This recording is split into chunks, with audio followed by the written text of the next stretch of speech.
యాదాద్రి ఆలయంలోని పలు విభాగాల్లో ఆలయ ఈవో భాస్కర్ రావు తనిఖీలు నిర్వహించారు. కొండ కింద ఆలయ హాస్టల్ కాంప్లెక్స్, సంస్కృత పాఠశాల, పుష్కరిణి, కళ్యాణకట్ట ఆలయ పలు విభాగాల్లో తనిఖీలు చేశారు. ఆలయానికి వచ్చే భక్తులకు ఎటువంటి ఇబ్బందులు కలగకుండా అన్ని ఏర్పాట్లు చేయాలని అధికారులకు పలు సూచనలు చేశారు. కళ్యాణకట్టలో భక్తులు సేద తీరే స్థలాల్లో ఫ్యాన్లు, తలనీలాలు, మొక్కు కోసం వేచి ఉండే గదుల్లో కుర్చీలు ఏర్పాటు చేయాలని అధికారులకు సూచించారు.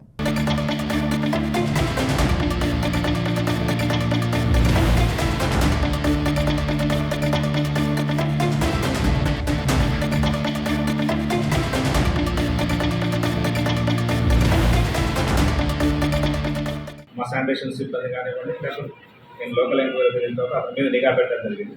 నిఘా పెట్టి అతను మొన్న రాకుండా తప్పించుకొని జరుగుతున్నాడు. ఈ పేపర్ వచ్చిన కాడి నుంచి ఇవాళ మా ఎస్పీజీకి సంబంధించిన ఆర్ఐ గారు, మా రామకృష్ణ వీళ్ళంతా పోయి ట్రేస్ చేశాం.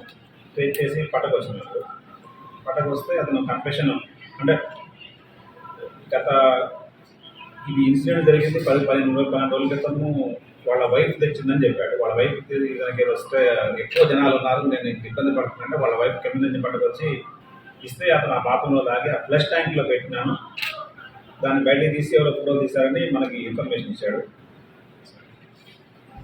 సో అది మా దగ్గర ఉన్న సీసీ ఫుటేజ్తో కూడా మేము మ్యాచ్ చేసుకుంటే కరెక్ట్. అది సంఘటన జరిగింది యథార్థం. ఇతను మన ఇక్కడ గుట్ట మీద ఉన్న షాపులలో పనిచేసే ఏం గణేష్ బుద్ధ శ్రీనివాస్ అనే అతని దగ్గర పనిచేస్తున్నాడు.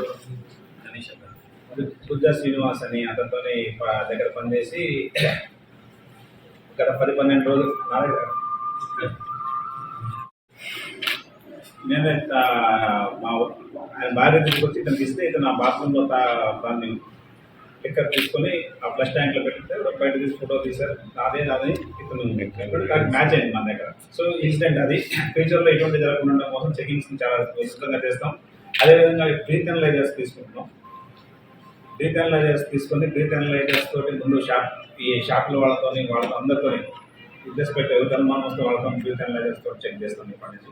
అదేవిధంగా డాక్యుమెంటరీ ఫెసిలిటీ ఇచ్చిన దగ్గర కూడా 24/7 టెంపుల్ నుంచి ఎంప్లాయీస్ని వేస్తున్నాం. వేసేసి రిజిస్టర్ మెయింటైన్ చేసి ఈ ఐడెంటిటీ, అతని పేరు, అతని ఊరు, అతని ఏజ్ ఎంత, ఏ ఊరు నుంచి టెంపుల్ వచ్చాడు, అతని ఆధార్ కార్డ్ నెంబర్ ఎంత, అతని మొబైల్ నెంబర్ ఎంత, ఆ ఫార్మేట్లో ప్రతి ఒక్కరు ఇన్ఫర్మేషన్ తీసుకొని డాక్యుమెంటరీలో ఎంటర్ చేస్తాము.